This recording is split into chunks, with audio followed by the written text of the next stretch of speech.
Hi, have you ever wondered about how you could change your own story?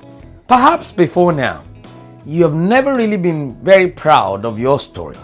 Maybe before now, things have been quite unpalatable, but you wanted to change from henceforth. Listen to me, it is possible to change your story. It is possible to see the change that you desire. And in this video, I share with you 3 key things you must do to change your story. Number 1, you must learn to accept your story.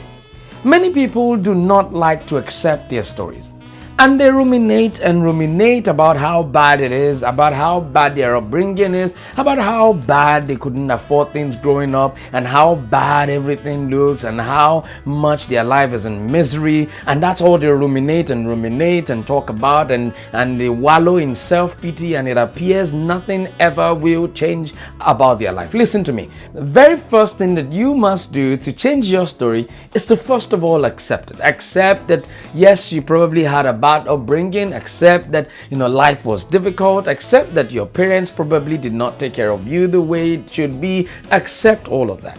And the next thing you've got to do is to take responsibility for that story. I know this may sound very weird, especially for people that have been victimized in the past. Maybe your parents left you when you were young and abandoned you, or maybe you were raped, or some of these really bad stories. And you're saying, Samuel, how could I possibly take responsibility for my story? Say, listen to me.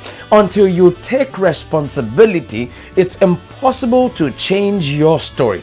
And I believe very strongly that while it may appear you have no fault in your story up until now, every choice that you've made, I believe, is what is responsible for where you are today. Listen to me. Stop blaming people for how your life has turned out.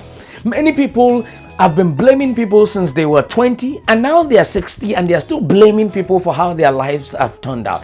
But until you choose to take responsibility, until you choose that this is your life and you've got to do something about it, nothing will change. You must decide that you are the architect of your own life, that you are the writer of your own story. But until you decide to take responsibility and hold the pen to rewrite your story, nothing changes. But if you keep blaming people and acting as if people are responsible for how your life has turned out and will turn out, don't be surprised that your life will never change. You will wallow in misery for the rest of your life. So you must begin to take responsibility if you want your story to change. And lastly, you must take your eyes off your history and begin to embrace the mystery of your future.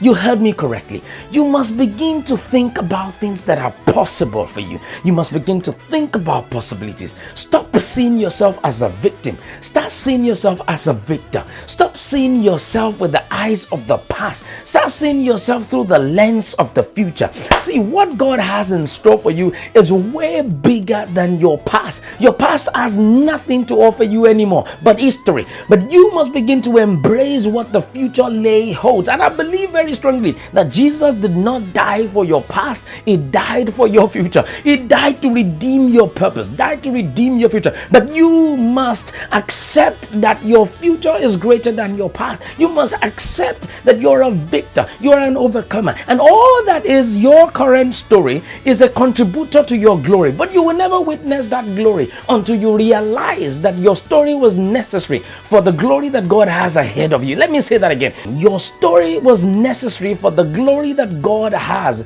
ahead of you. But you must embrace that story. Take responsibility for that story. And now take the pen to rewrite that story and embrace the mystery of your future.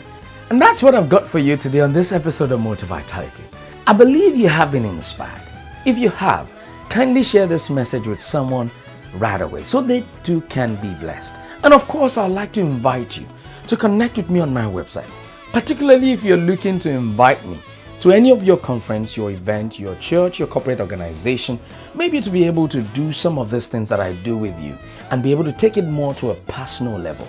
All you have to do is go on to samuelekundayo.com/speaking, samuelekundayo.com/speaking, as it is on your screen right now.